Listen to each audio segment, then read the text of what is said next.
Assalamualaikum warahmatullahi wabarakatuh.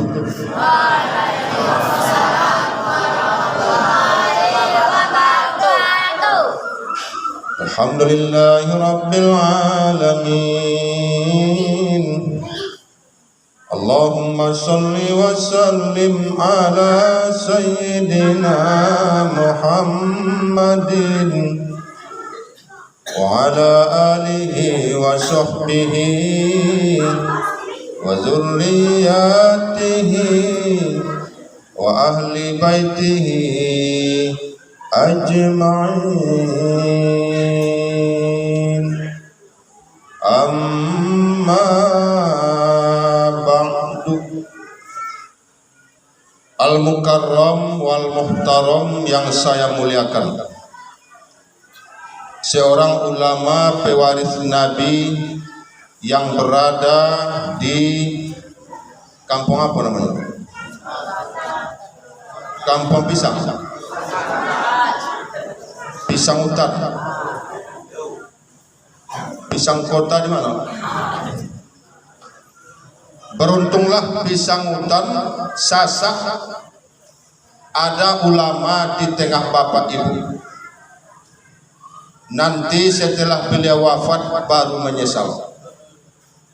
Sekarang beliau masih ada, hidup, berdakwah, buat pondok, mati-matian menghidupkan sunnah Nabi. Banyak yang menganggap orang biasa saja dia. Kami di majelis ulama, guru kami beliau. Saya kalau sudah tidak dapat saya pertanyaan hukum dari masyarakat di Ujung Gading, sering saya telepon beliau, apa hukumnya Buya? Dijawab beliau dari fikih Syafi'i. Orang Sasak sebagian banyak yang tidak mendengar beliau. Seperti Buya Sasak dulu, ayah saya dengan Buya Nasrial Subulus Salam sasingkola seangkatan dengan Azardin anak Buya Sasak. Gampang. Maka ilmu saya banyak dari ayah saya. Ayah saya salah satu gurunya Yunus namanya, Syekh Yunus, siapa namanya? Syekh Muhammad Yunus. Jadi ilmu saya itu ada dari kampung ini. Sebab Muhammad Yunus Syekh itu bersantrennya pertama di Siko, sekitar Siko pesantren dulu. Tahun berapa Bu?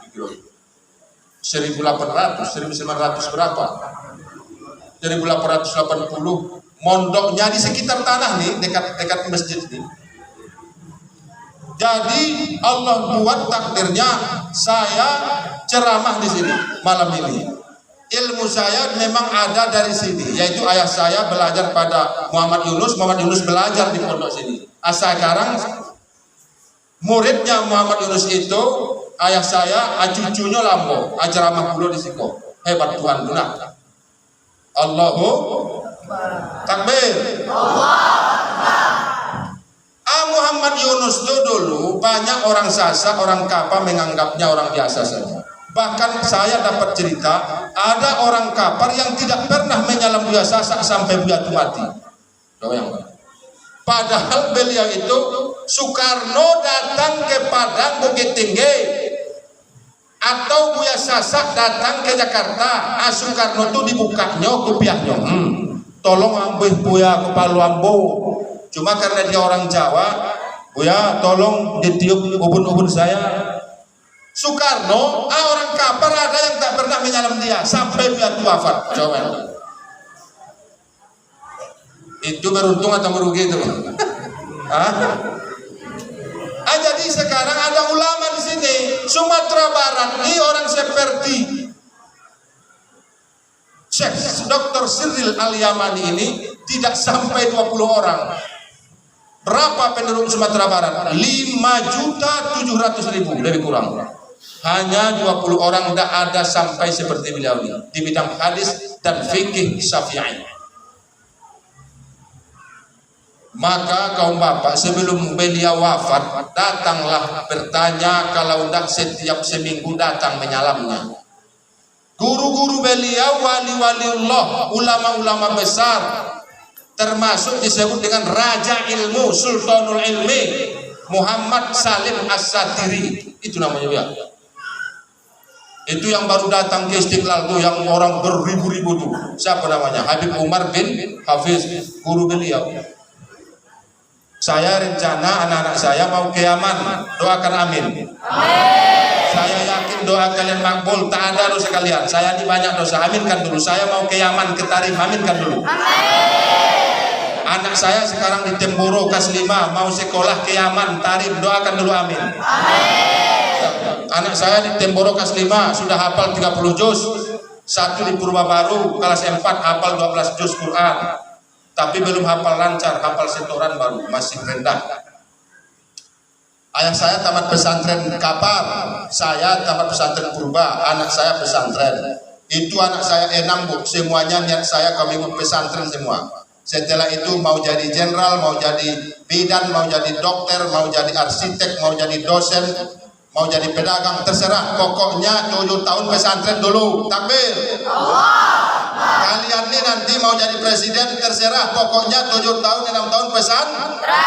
Setelah itu mau jadi jenderal kayak terserah. Pokoknya tahunnya dulu Pak poro doain jopar kepayah. Tua. Saya mau berguru ke Yaman agak beberapa hari. Abelia sudah berapa tahun dia di sana? Ada 5. 8 tahun.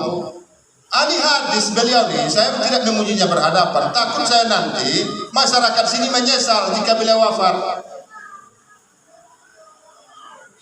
Kalau tidak beraja, kayaknya minimal sekali seminggu, sekali sebulan datang menyalamnya. Itu karena beliau ini kemenakan bapak-bapak, ayah-ayah. Bagi kami beliau ini ulama besar ini.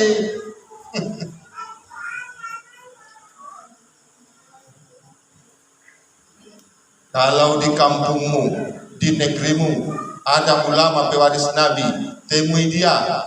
Man zaru aliman fakannama zaroni. Siapa yang mengunjungi ulama seakan-akan mengunjungi aku, sama dengan mengunjungi aku, kecil Nabi. Wa man sofaha aliman fakannama sofahani. Siapa yang menyalami tangan ulama, dia sudah sama dengan menyalam tangan ambo. Sering menyalami bu ya? Berapa kali seminggu? Tiap hari? Tiap Jumat? Tiap hari? Kalau ada ulama pewaris Nabi, kau salam tangannya, engkau seakan-akan menyalami tangan Rasulullah. Ya Nabi salam alaika, ya Rasul salam alaika, ya Habib salam alaika, salawatullah alaika.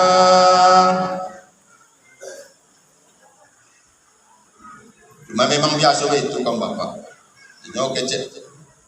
Roma Irama setelah tiada baru terasa bahwa kehadirannya sangat berharga. Setelah wafat dulu nanti beliau baru terasa. Tapi kita doakan semoga beliau panjang umur, amin. Jangan hendaknya beliau wafat sebelum dia yang ingin wafat. Beberapa ulama Allah berikan keistimewaan, dia tidak mati sebelum dia mau mati. Wah gitu. Harus sampai ke level, ke kelas, ke makom itu. Engkau tidak dicabut nyawanya oleh Israel sebelum engkau mau wafat. Datang Israel kepada Ibrahim mau mencabut nyawanya. Kenapa kamu cabut nyawaku? Sudah datang waktunya. Oh enggak. Siapa mengatakan? Allah. Mana mungkin Allah menyakiti kekasihnya? Saya kan kekasihnya. Bingung Israel. Apa jawab pokoknya? Tak mungkin Allah mau membunuh saya. Saya kan kekasihnya. Masa kekasih membunuh kekasih? Wah, hebat Ibrahim loh. Lalu Israel terbang menuju Allah kembali. Ya Allah, tak talok jambu melawan mengecek siapa doa. Siapa namanya? Ibrahim. Apa katanya? Saya mau mencabut nyawanya. Saya katakan perintah Allah. Lalu dia mengecek baik gua. Apa keceknya? Masa Allah membunuh kekasihnya? Oh, udahlah, bilang aja lah begini. Masa seorang kekasih tidak mau bertemu dengan kekasihnya? Sekali lagi apa kata Allah?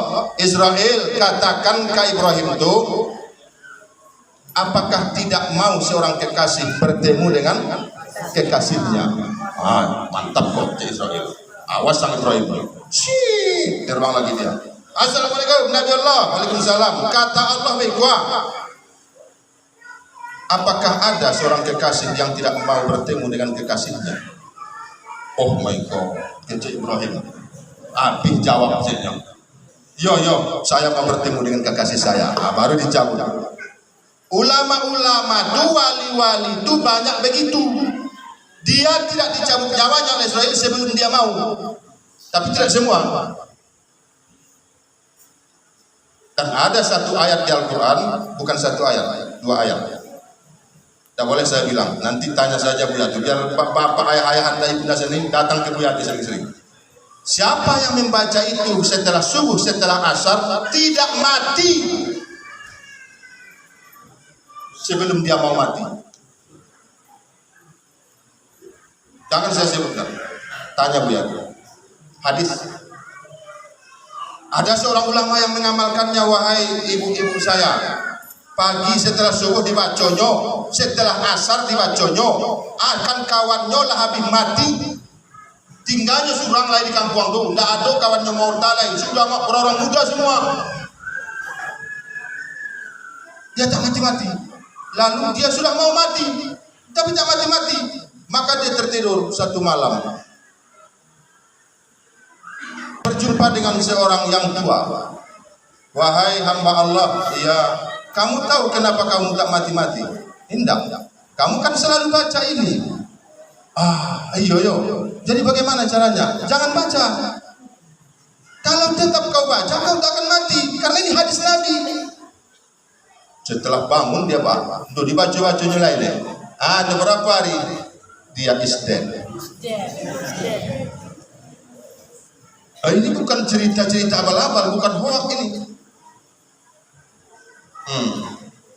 Bapak caleg kita dari partai apa taruh? Waduh, saya NU Pak. Saya pengurus Nahdlatul Ulama Pasaman Barat, wakil ketua. Ketuanya Buya Nasrullah Taman Libya, kawan Buya. Jadi NU itu memang dekat dengan PK dan salah satu calon wapres dari mana? Abdul Muhaimin Iskandar. Pilih satu misalnya Pak ya. Pilih baju atau serewa? Maaf, dipilihkan orang Jawa. Pilih baju atau serewa? Pilih apa? Jadi kirobat terdekat kawan sekampung itu ibaratnya serewa. Orang non Jawa itu ibaratnya apa? Baju. Jadi kata Buya tadi kan sudah jelas itu. Tak mungkin ke orang nunggat yang menolong orang siko orang jauh panggang dari orang siko jodohnya aku menolong orang siko. Orang-orang lain itu mengotas intinya. Alai paham maksudnya dulu.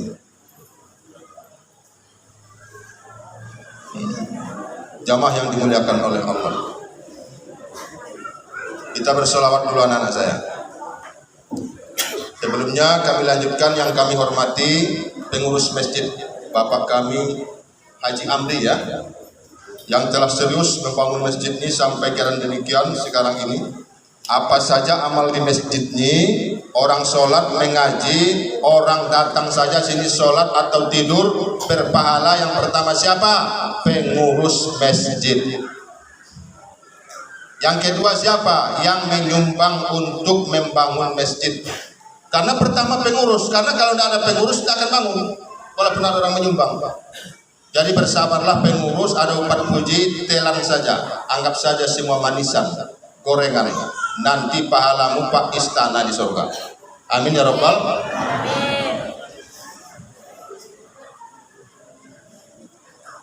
Ada MDA di sini enggak? Ada MDA sih enggak? Belum. Ada. Buat proposal untuk membantu gurunya ke Basnas, dapat bantuan 1 juta setahun. Berapa orang gurunya? Buat proposal semua. Insya Allah nanti dibantu. Ya. harus ada masjid, ada MDA, supaya nanti lahir dari sini ulama-ulama atau minimal orang yang tahu fardu kifayah, fardu ain. Yang kami muliakan, ini niat mama, alim ulama, cadiak pandai, bundokan duang, tokoh adat, tokoh syarak, tokoh pemerintahan, aparatur negara, mulai dari Bamus, Bapak Jorong, PJ Wali, dan lain-lain sebagainya. Maaf, saya tidak tahu, kenal semua orangnya, pokoknya saya hormati. Terlebih-lebih kepada generasi kami, anak-anak kami, calon-calon presiden, calon jenderal, calon menteri, calon wali, calon jorong. Ada yang bercita-cita dari jorong sini? Halo, tuh bangunkan tuh kawannya, tuh bangunkan. Itu calon jorong mungkin. Nah, ya. Yang bangun ini calon wali. Yang serius mendengar saya ini nanti bisa jadi menteri, amin. Saya bicara bertawasul dengan guru kita Syekh Siril Al-Yamani, bertawasul dengan gurunya Salim Asyadri Habib Umar Al-Hafidh. Semoga Allah berikan ilmu dan faham melalui lisan saya, amin ya rabbal alamin.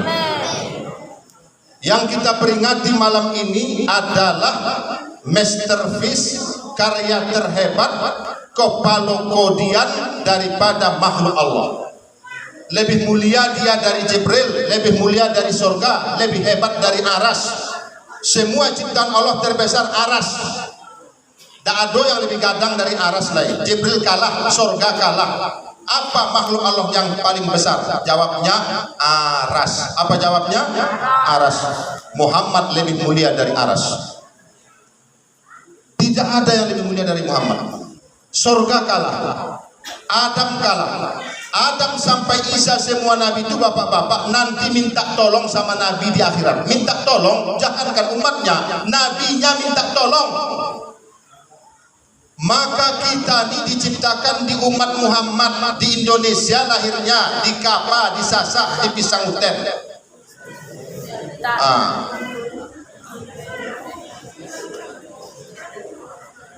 Tapi tetap kenal dengan Muhammad. Aku ratusan orang maulid Nabi tetap datang, padahal Nabi itu sudah wafat 1400 tahun lebih. Masih kita ingat.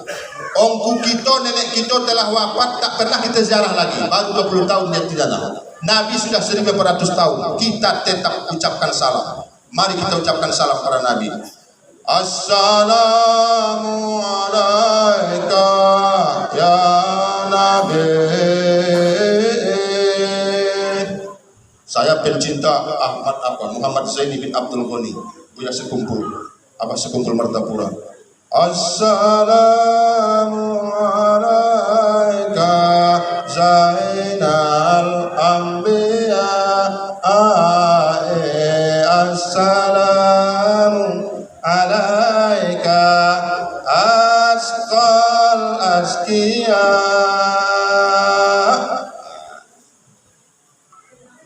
Oh, saya tuh kalau berselawat sering menangis sama dengan Buya Siril Al-Yamani. Saya mendengar nama Muhammad kadang bergetar hati saya, tapi belum selalu hebat karena saya masih orang awam. Ya ada getaran frekuensi. Muhammad bergetar. Anak saya, ayah ibu, namanya laki-laki anak saya 3 Muhammad semua. Muhammad Ali, Muhammad Umar, Abdullah Muhammad. 3 anak laki-laki. Anakmu perusi 3, namanya nama-nama ibu Nabi dengan putri Nabi semua. 1 namanya Maryam, umat Siado. Umat Nabi Siado kami mau. Maryam. Orang barat menyebutnya Marie atau Maria. Kita menyebutnya Maryam. Ibu Nabi siapa? 1 putri saya namanya Aminah, umat Siado. 1 putri saya namanya Fatimah Az-Zahra. Siapa itu? Putri Nabi. Menikah dengan Ali, lahir anaknya Hasan Husain. Hasan melahirkan banyak anak sampai ke Indonesia. Husain melahirkan banyak anak, banyak di Indonesia. Keturunan Nabi di Indonesia lebih 2.300.000 orang. Menyebar di kota Surabaya, Aceh. Yang paling banyak keturunan Nabi bapak-bapak Surabaya, Aceh, DKI Jakarta, Palembang. Di Padang hanya beberapa orang. Saya ketemu keturunan Nabi di Padang 2 orang. Tapi kabarnya sudah ada 10 orang. Yang paling banyak keturunan Nabi konon kabarnya, saya belum pasti, di Pariaman, Yaman mah. Karena dulu merantau keturunan Nabi berdakwah, singgah di mana? Di tepi-tepi pantai. Sebagian singgah di tepi pantai Padang Pariaman. Maka mereka menetap menikah dengan wanita-wanita Pariaman. Maka anak-anak mereka nanti dipanggil dengan Sayyidi. Apa panggilannya? Sayyidi. Lama-lama orang Minang nih menghilangkan ai. Sayyidi. Terlalu payah Sayyidi. Sidi salah. Ya, ini bukan lelucon. Ada faktanya. Awalnya Sayyidi. Misalnya Imen. Sidi Imen. Awalnya dulu Sayyidi Imen. Ibarat di sorongnya huzifatil sa kulibatis sa bisi wa huzifatil ya menjadi pasoro sidi. Awalnya apa? Awalu sayyidi pasoro sidi, akhirnya menjadi sidi. Makanya orang Pariaman banyak kawan saya mirip Arab. Kalau enggak hidungnya mancung, alis matanya tebal, banyak jambang dan jenggotnya. Nabi begitu. Maka jangan main-main dengan orang Pariaman. Bisa saja dia keturunan Nabi. Adik kandung saya baru menikah hari Senin kemarin di kantor Kua Pasaman Simpang Ampek. Menikah dengan wanita dari Aceh. Ternyata keturunan Nabi. Alhamdulillah. Keluarga saya sudah menikah dengan salah satu keturunan Nabi orang Aceh. Cewek. Tapi yang keturunan Nabi ibunya saja, Saripah. Ayahnya tidak keturunan Nabi loh, umatnya saja loh. Lahir dia menikah dengan adik kandung saya. Masya Allah. Ternyata Indonesia dijajah ratusan tahun oleh Belanda, ditambah Jepang, Portugis, Inggris, Prancis, datang lagi Amerika, multinasional, dijajah sekarang oleh asing, Rempang diambil, air bangis diambil 30.000 hektar, tapi tetap saja pesantren hidup, tetap saja sholawat berkemah, maulid berkemah. Karena apa? Karena di sini banyak jutaan keturunan Nabi. Iya atau tidak? Ya. Takbir. Hampir hancur umat Islam Indonesia. 65 PKI hampir hancur. Tapi bangun kembali. Kenapa? Ada keturunan Nabi.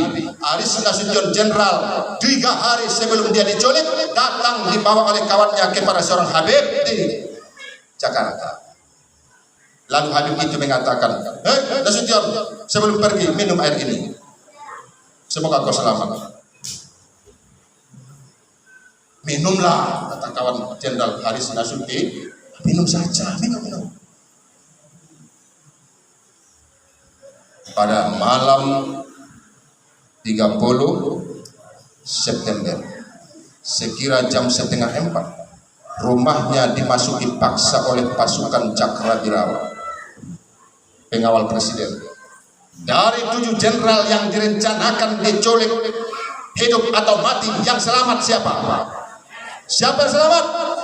Jenderal Abdul Haris Nasution. Kenapa? Pencinta keturunan Nabi. Ya Nabi salam alaika, ya Rasul salam alaika, ya Habib salam alaika, sholawatullah alaika. Tak mungkin Allah membakar di neraka hati seorang umatnya yang mencintainya. Tak mungkin Allah membakar mulut orang yang mengucap sholawat pada nabinya. Abdul Haris Nasution selamat karena mencintai cucu Nabi. Apalagi kita yang mencintai Nabi. Insya Allah kita semua selamat dunia akhirat. Amin. Apalagi yang memasak lomang tadi. Semoga dia yang pertama diselamatkan Rasulullah nanti di jembatan Siratal Mustaqim. Karena dia tahan dengan panasnya api demi lamang untuk mereka pencinta Nabi malam ini. Maka semoga Allah selamatkan dia dari panas api neraka di akhirat nanti. Ada orang di sini ya yang tukang masak lomang nih. Mana? Jangan main-main, jangan pernah sakiti orang seperti itu. Itu pencinta Nabi. Siapa yang menzolimi mereka, kualat Pak. Pencinta Nabi. Ada namanya Habib Al-Musawwa, murid kesayangan siapa tuh? Habib Umar yang di Jakarta punya majelis apa? Al-Murhab Hubur Rasul apa namanya? Iya, almarhum Al-Musawwa, siapa namanya? Habib Munzid Al-Musawwa. Dia membuat maulid Nabi, datang puluhan ribu orang. Disangkanya 3.000, datang puluhan ribu orang. Meledak. Lalu dia, waduh senang hatiku, senang, menangis dia. Setelah itu tertidur dia. Lalu datang Rasulullah dalam mimpinya anak-anak saya. Habib, Munzir, ya Rasulullah. Mantap maulidmu ya, mantap acaramu ya. Ya Rasulullah, ya betul. Saya kumpulkan orang, saya begini, saya pokoknya capek ya Rasulullah.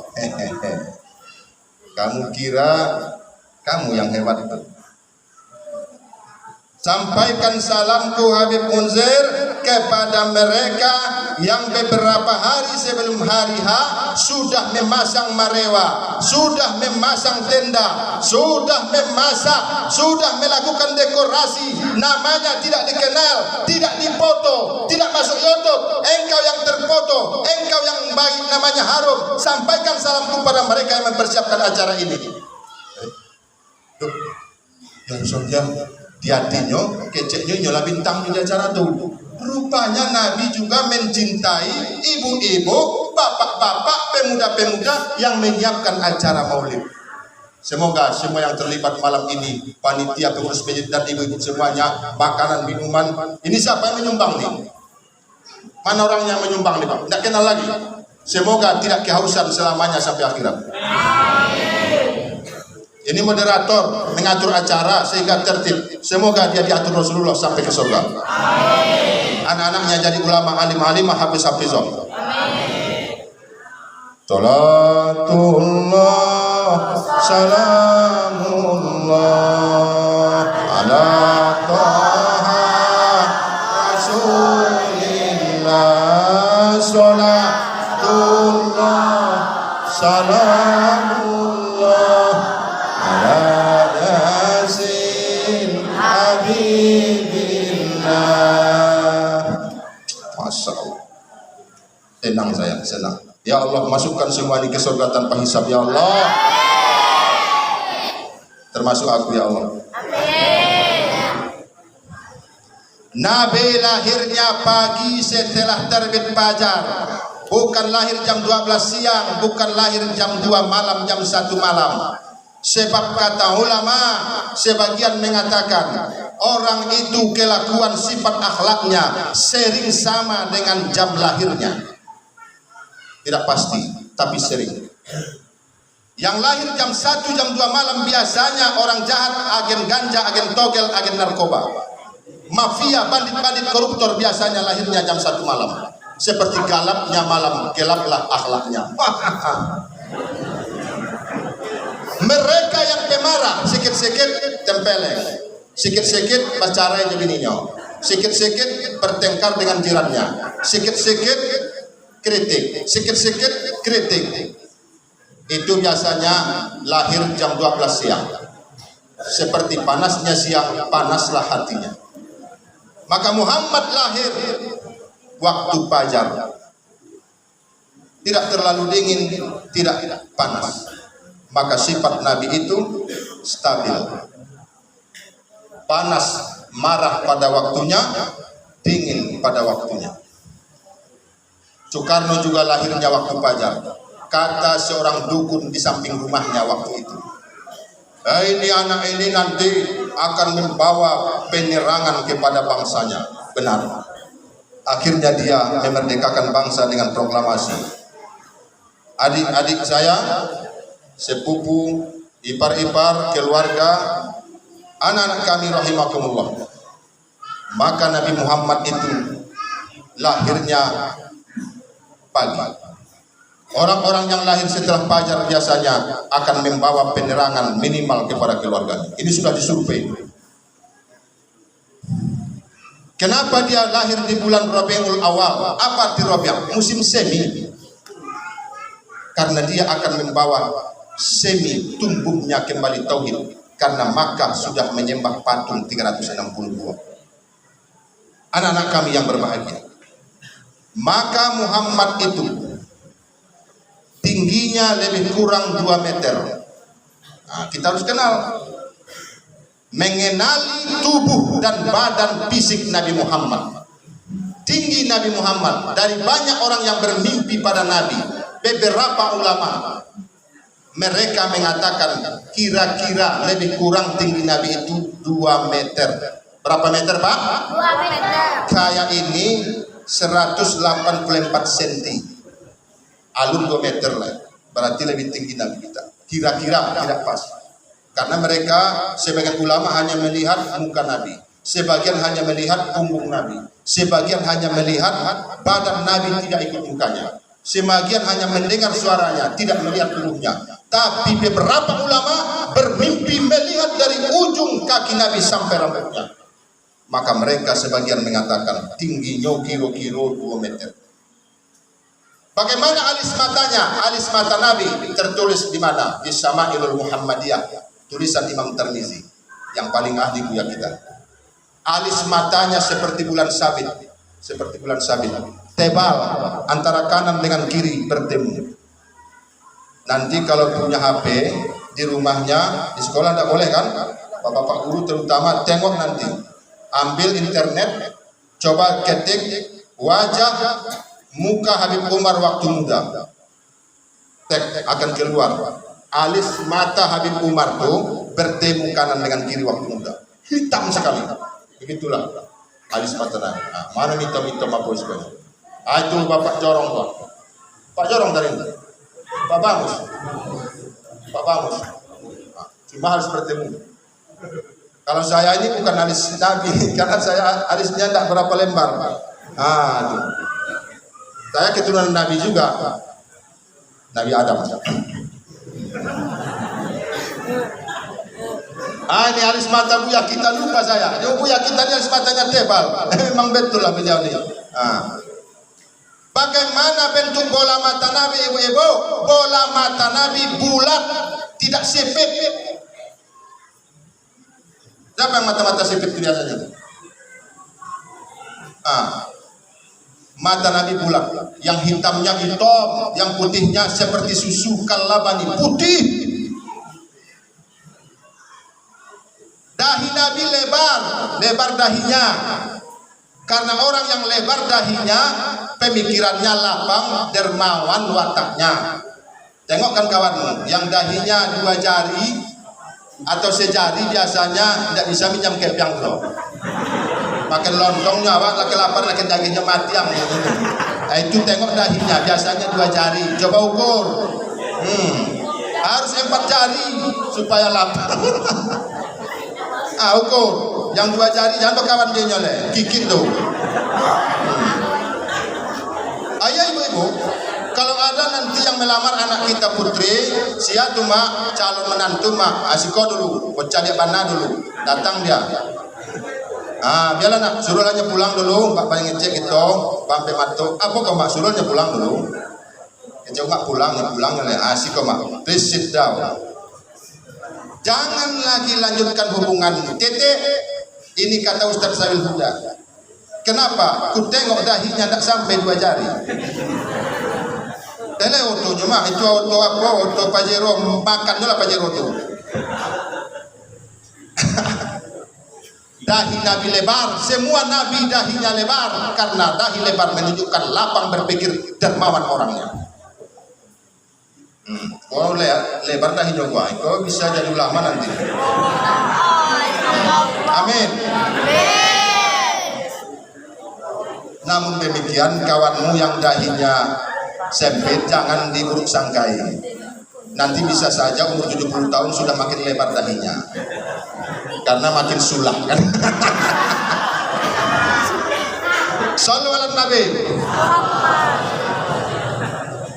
Bagaimana bentuk hidung Nabi kita Muhammad sallallahu alaihi wasallam? Bentuk hidungnya mancung sekali. Orang Indonesia mancung ke dalam, Nabi Muhammad mancung ke luar.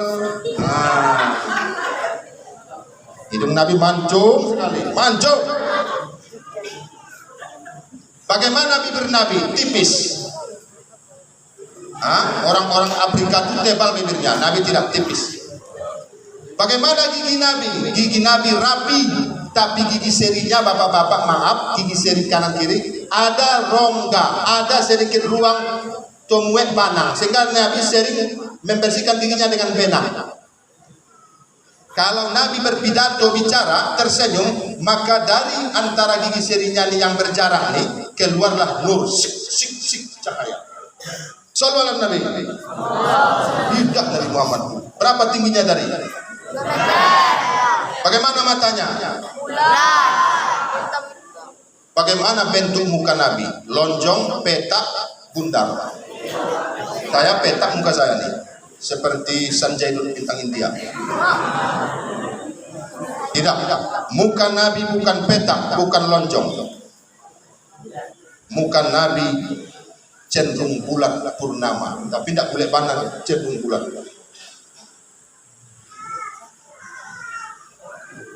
Ada yang mengatakan, saya tidak tahu benarnya. Kita anggap saja, jangan diyakini, jangan ditolak. Muka Nabi itu mirip dengan muka Habib Ali Al-Jufri dan muka daripada Said Muhammad Alawi Al-Maliki. Mirip, tapi tidak pas. Pernah lihat foto Said Muhammad Alawi Al-Maliki? Al-Jufri pernah. Mirip-mirip itu kira-kira, tapi jauh lebih tampan Nabi. Ya, hebat. Bagaimana rambut Nabi? Rambut Nabi ikal mayang, tidak keriting supermi, tidak lurus kaki. Rambut Nabi panjang sampai bahunya, sering di dandannya, kanan atau kiri. Di masa itu orang laki-laki sering mendandan rambutnya. Didandan, tapi jangan dandan, nanti dihukum di sekolah. Rambut Nabi sampai bahu, dan sebelah kanan setengah telinganya, sebelah kiri setengah telinga. Panjang rambut Nabi, karena waktu itu rambut panjang itu tidak apa-apa. Kalau sekarang ada ustaz rambut panjang dikatakan preman. Kalau anak santri jangan rambut panjang karena sedang sekolah. Sebab kalau panjang rambutnya, panjang akannya. Kalau dia cabut, pacar-pacaran, nah macam-macam dia nanti. Maka botaklah rambutnya kalau santri supaya pikirannya pendek, tidak mau keluar-luar. Takbir. Itu cerita tubuh Nabi dulu. Ini jarang diceritakan orang. Kalau dia hijrah, dia begini sudah sering. Ini dulu. Bagaimana badan Nabi? Itu dulu. Bagaimana bentuk leher Nabi? Leher Nabi panjang, jenjang, indah sekali. Bagaimana bahu Nabi? Bahunya lebar, laweh. Bahunya laweh. Bagaimana tangan Nabi? Tangan Nabi kekar karena sering memegang tombak, panah, pedang. Usahakan tanganmu kekar, push up minimal 50 kali sehari semalam. Karena kita nanti akan perang. Bagaimana kau perang sedangkan tanganmu ayu dan halus macam cewek? Tidak mungkin itu. Laki-laki tangannya harus kekar. Saya dulu latihannya, saya pukul-pukul tiang-tiang itu atau batu-batu yang besar. Karena saya pemain voli, tampar-tampar supaya kebal. Sehingga sekali tampar bisa orang agak panik, agak Nabi itu kencang, kekar dia, atletis, maskulin, jantan. Jangan khayalkan Nabi itu berjalannya lembek, macam orang mau mati aja. Nabi itu sempurna semuanya. Bagaimana jalan Nabi? Menghentak, diangkat. Seperti jalannya panglima perang. Siapa laki-laki yang malam ini jalannya masih menyeret, tukar pak, tukar. Nabi tidak begitu, diangkat. Menghentak. Kenapa orang Cina berani mengambil tanah di Rempang 17.000 hektar? Karena orang-orang sana itu mungkin kurang kekar-kekar, sehingga mereka lantihangen. Apa bahasa kita juga? Lantihangan. Coba kalau kekar-kekar di sini, semuanya pesilat, silet tuo, silet linto sawah, silet tabu hujan labek, silet si gantang, silek natar, silek balong, yang macam-macam lah. Tidak berani orang menjajahnya, tidak berani. Harus main awak. Halo, udah banyak tidur nih. Siapa yang membangunkannya berpahala? Coba bangunkan.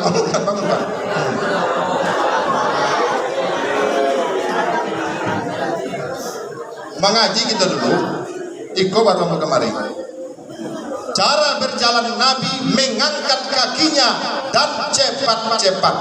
Orang yang jalannya cepat ibu-ibu, cepat berpikir, cepat bertindak.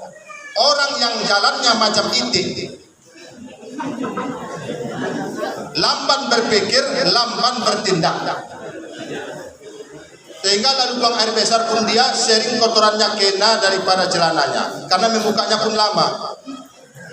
Buka apanya, ikat pinggangnya lama, karena memang dia lama berjalan.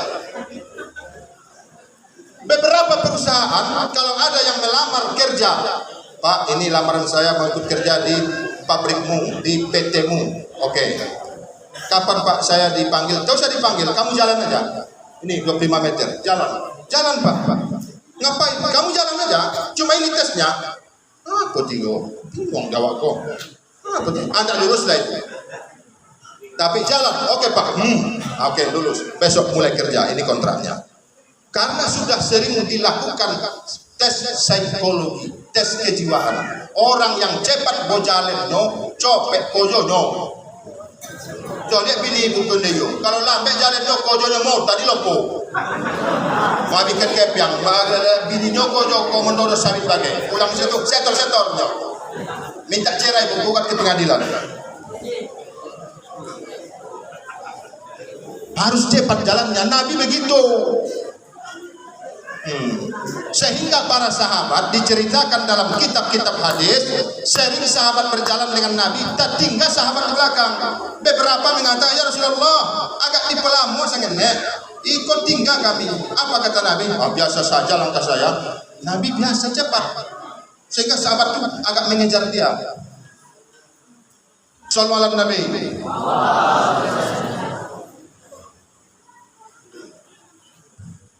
Alhamdulillah. Cintailah nabimu.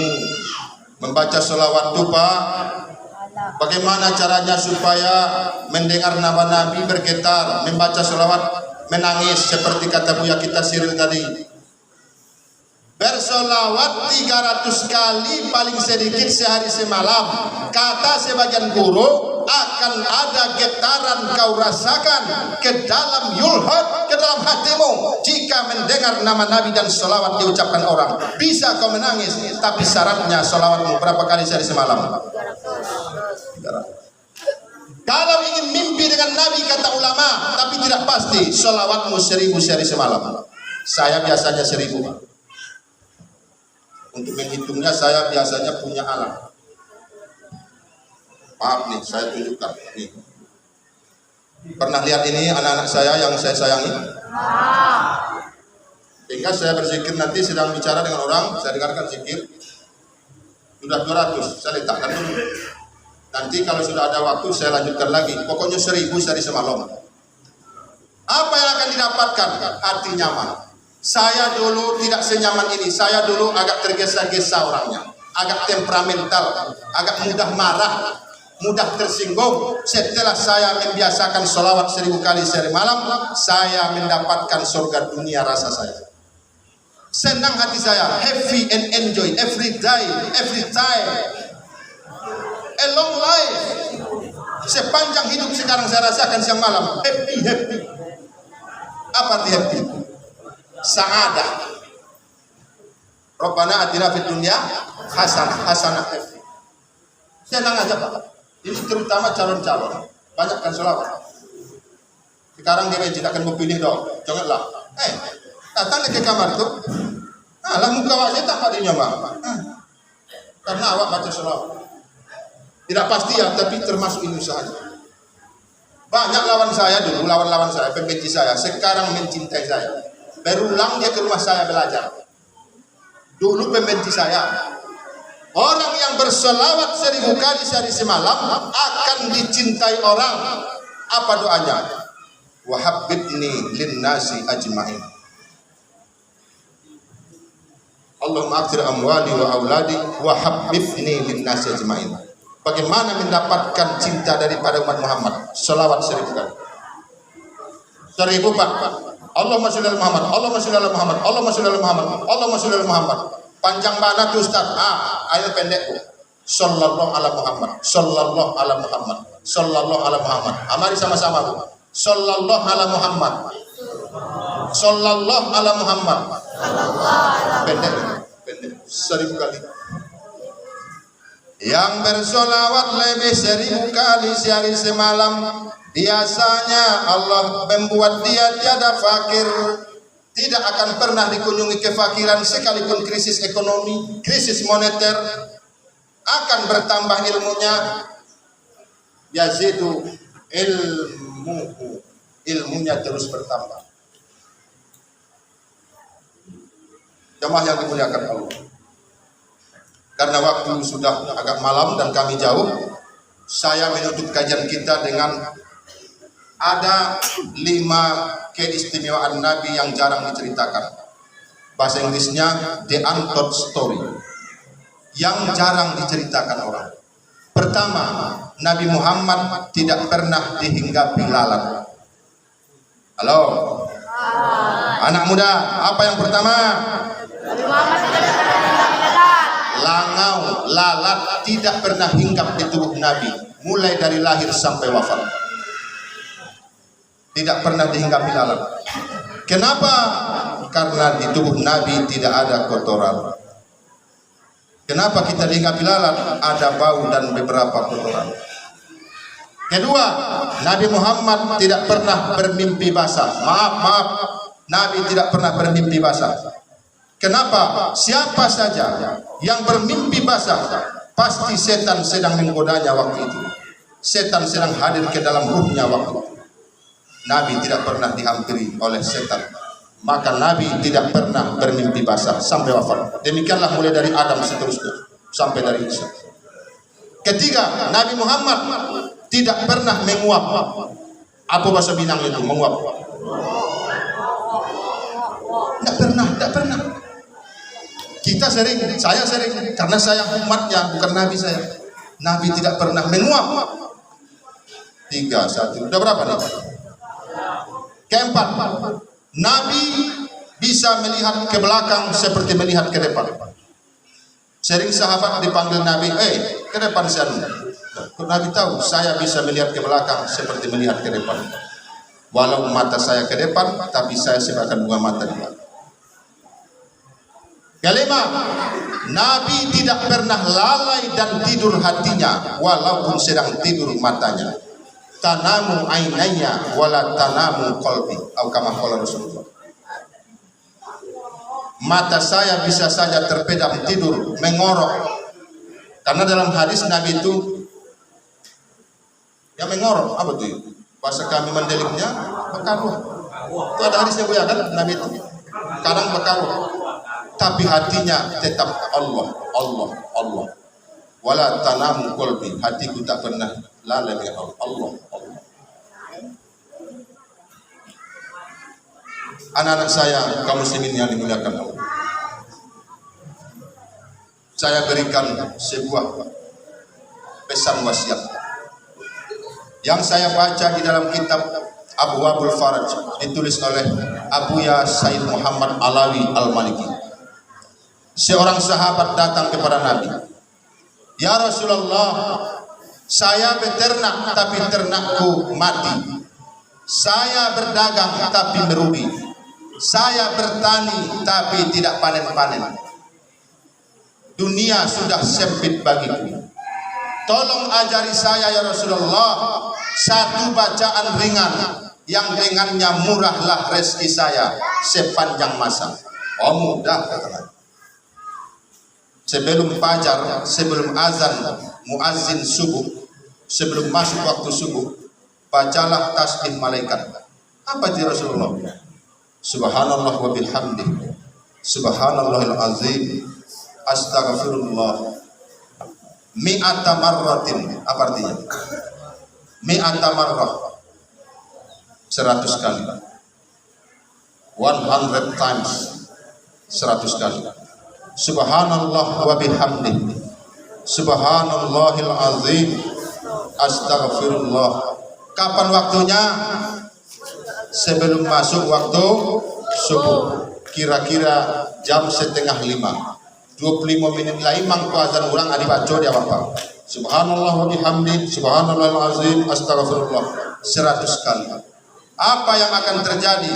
Atakat dunia wahia rohimatun. Dunia akan tunduk padamu, menghinakan dirinya, bukan kamu menghinakan diri pada dunia. Setelah saya amalkan ini, saya tidak pernah lagi mengemis-ngemis sama orang.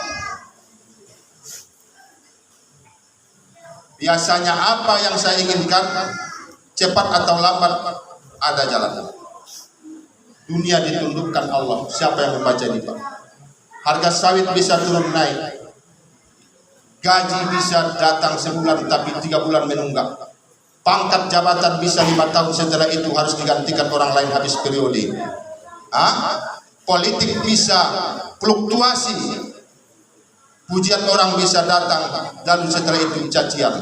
Tapi yang mengamalkan ini tetap akan selalu sejahtera sampai mati. Lalu diamalkan sahabat yang miskin, yang pengangguran tadi, yang bangkrut tadi, ibu-ibu. Diamalkannya. Alun sampai 2 bulan setahun. Datangnya ke Nabi anak-anak.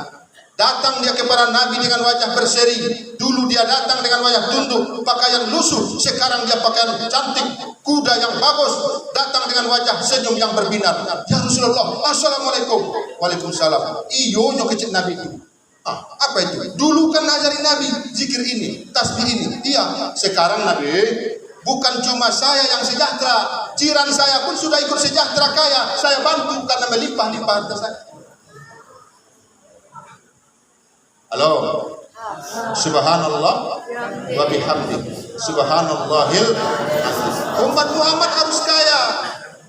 4 imam mazhab, Abu Hanifah, Imam Malik, Imam Syafi'i, Imam Ahmad bin Hambal atau Hambali. Imam Abu Hanifah, kata Gus Bahamuddin Nur Salim, seorang kiai ahli tafsir dari Nahdlatul Ulama, sering mengisi kajian tafsir di Universitas Muhammadiyah Yogyakarta. Orang Muhammadiyah saya memakainya, dia orang NU. Bahamuddin Nur Salim, apa katanya? Salah satu fatwa Abu Hanifah yang sangat terkenal adalah mengatakan kalau bisa harus kaya.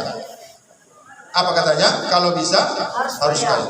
Sebab kalau tidak kaya, maka sealim apapun engkau nanti, sepintar apapun kau, ahli fikih, ahli tafsir, tapi tidak ada mobilmu, tidak ada rumahmu, hanya kontrak, makanmu pun terancam, maka kurang engkau dihormati di tengah masyarakat. Benar tidak? Benar.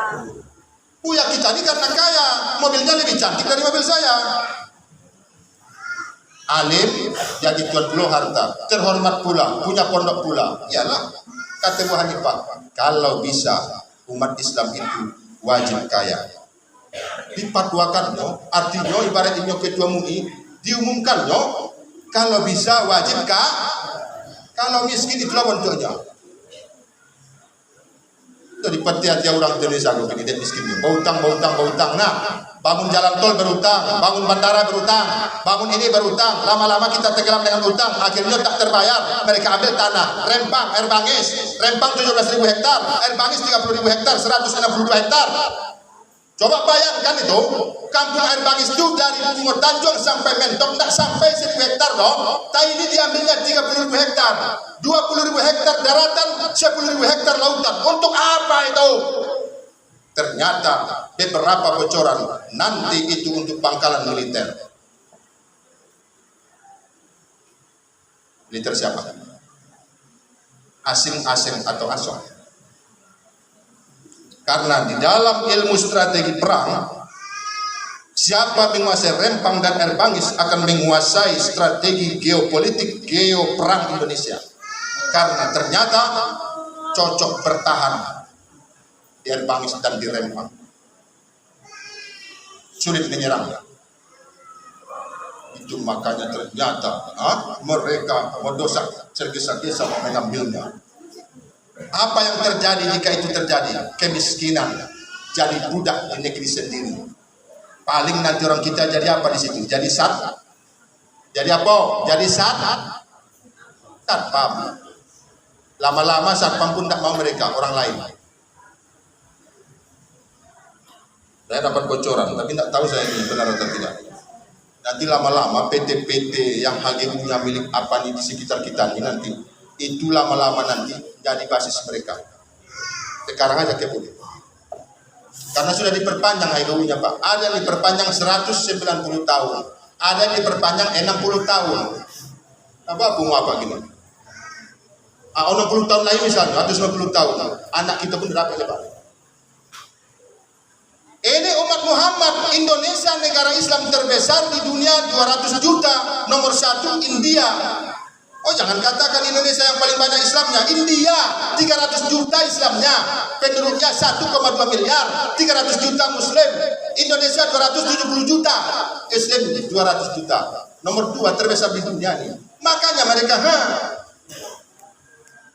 kenapa? Karena kita itu miskin-miskin, amuah utang. Sudah dikejian Nabi, utang itu akan menghinakan waktu siang, membuatmu gelisah waktu malam. Benar tidak? Maka Indonesia banyak utangnya ribuan triliun. Tidak terbayi lagi, maka mereka meminta tanah. Siapa menguasai tanah negara, maka dia kuasai negara itu. Siapa tuan tanah di kampung ini, dia akan kuasai kampung ini. Itu jelas ya. Assalamualaikum warahmatullahi wabarakatuh.